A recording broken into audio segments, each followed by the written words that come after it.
સુરતથી મોટા સમાચાર મળી રહ્યા છે। પતિએ પત્ની પર એસિડ એટેક કર્યો છે। કોર્ટ પરિસરની અંદર જ પતિએ પત્ની પર એસિડ ફેંક્યું હતું। પતિએ ઝેરી દવા પીને પોતે પણ આપઘાતનો પ્રયાસ કર્યો છે। હાલ તો બંનેને સારવાર માટે ખાનગી હોસ્પિટલ ખસેડવામાં આવ્યા છે। ફેમિલી કોર્ટમાં ખાધા ખોરાકીનો કેસ ચાલી રહ્યો હતો અને એ દરમિયાન પતિએ આ એટેક કર્યો, પોતે પણ આપઘાતનો પ્રયાસ કર્યો છે। અગાઉ પણ પતિએ પત્ની પર જીવલેણ હુમલો કરેલો છે। ફરી એક વખત પત્ની ઉપર એસિડ એટેકનો मामलो सामे आव्यो। सौथी मोटी बाबत के फेमिली कोर्टनी अंदर ज कोर्टनी कार्यवाही दरमियान ज पति एटलो बेफाम बनी गयो, पति एटलो उश्केराई गयो के पोतानी पत्नी उपर तेने एसिड फेंकी दीधुं, एसिड अटेक कर्यो पत्नी उपर अने पछी पोते पण झेरी दवा पीने कोर्ट परिसरनी अंदर ज आपघातनो प्रयास कर्यो। जो के आसपासना लोको तात्कालिक दौड़ी आव्या अने बंनेने सारवार माटे होस्पिटल खसेडवामां आव्या छे। फेमिली कोर्ट में खाद्य खोराकीनो केस चाली रह्यो हतो अने केस दरमियान ज पतिए पत्नी पर अटेक कर्यो।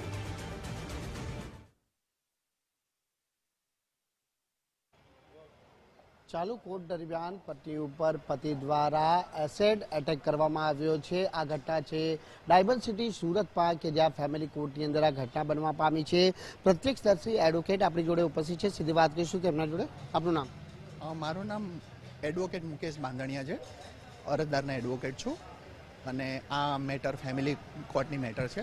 फेमिली कोर्टनी अंदर हाल आजरोज बग्गा साहेबनी कोर्टमां खोराकी अने रिकवरीनी मेटर पेन्डिंग हती, त्यारथी अमे अरजदार कोर्टमां हाजर थया हता अने सामावाळा पण कोर्टमां आवेला हता, पण पूर्व आयोजित कावतरू करीने सामावाळा एसिडनी बोटल लईने कोर्टमां आवेला हता अने पोतानी पत्नी कोर्टमां बेठेली हती जज साहेब सामे અને પેલા સામાવાળાએ જજ સાહેબ સામે એ એસિડની બોટલ પોતાની પત્ની ઉપર પાછળથી છાંટી દીધી અને અટેમ્પ્ટ ટુ મર્ડરનો હીન પ્રયાસ કરેલો છે આજરોજ।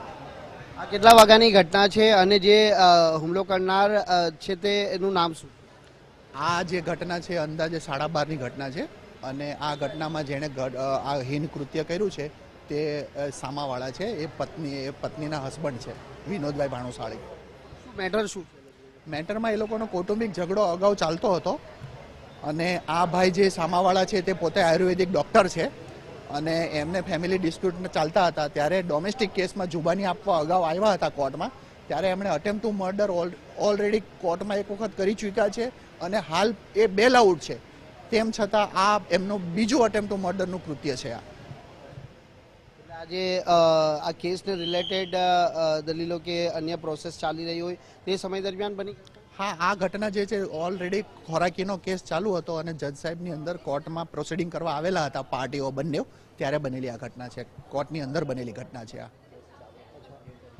જે હાલ પરિસ્થિતિ શું છે બંનેની? જે પ્રમાણે આપે કહ્યું કે એને પણ જાતે સુસાઇડનો પ્રયાસ કર્યો, અત્યારે એસિડ છાંટ્યા બાદ અમે અમારા પક્ષકારને હોસ્પિટલમાં દાખલ કરેલા છે, અત્યારે ટ્રીટમેન્ટ અંડર છે અને સામાવાળાએ પણ આ કૃત્યથી પોતે પણ દવા પી લીધી હોય એવું માલમ પડેલું છે અને તેમને પણ 108માં હોસ્પિટલ લઈ જવામાં આવેલા છે।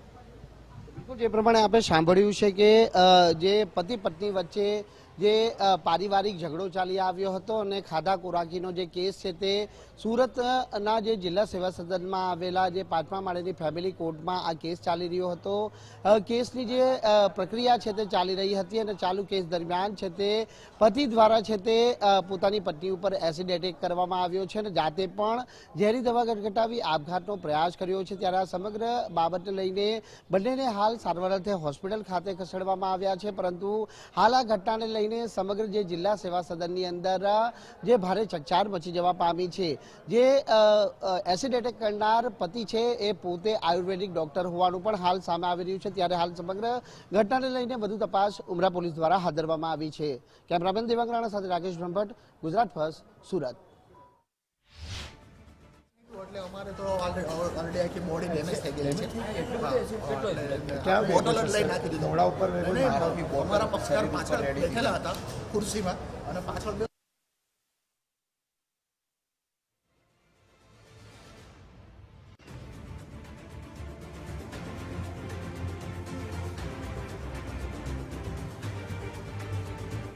નામદાર ફેમિલી કોર્ટમાં બેસેલા હતા હું ને મારા કલીગ, તો પાછળથી અવાજ આવ્યો એસિડ અટેક અને અમારી પર 2-3 છાંટા પડ્યા। પછી અમે પાછળ જોયું તો એક જે બેન હતી તેના રેડ સાઈડ બધું બર્ન થયું હતું।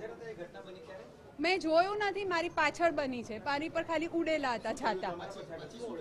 પછી કંઈ નહીં, બેનને લઈ ગયા અને ભાઈએ કદાચ એવું કહે છે કે કંઈક દવા કે કંઈક પીધું એના લીધે ભાઈ બી બેહોશ થઈ ગયા હતા, એમને બી કશે હોસ્પિટલ લઈ ગયા છે, બાકી નથી. ચાલુ કોર્ટ દરમિયાન પતિ દ્વારા પોતાની જ પત્ની ઉપર એસિડ એટેક કરવામાં આવ્યો છે અને આ હુમલાની ઘટનાને લઈને કોર્ટ પરિસરની અંદર ઉપસ્થિત સૌ વકીલો છે તે અચંબામાં પડી ગયા છે. સૌથી મહત્વની બાબત તો એ છે કે ચાલુ કોર્ટ દરમિયાન બનવી આ ઘટના એ વકીલોમાં પણ એક ચિંતાનો વિષય હાલ બની રહ્યો છે. ત્યારે મહિલા એડવોકેટ આપણી જોડે ઉપસ્થિત છે, સીધી વાત કરીશું તેમના જોડે.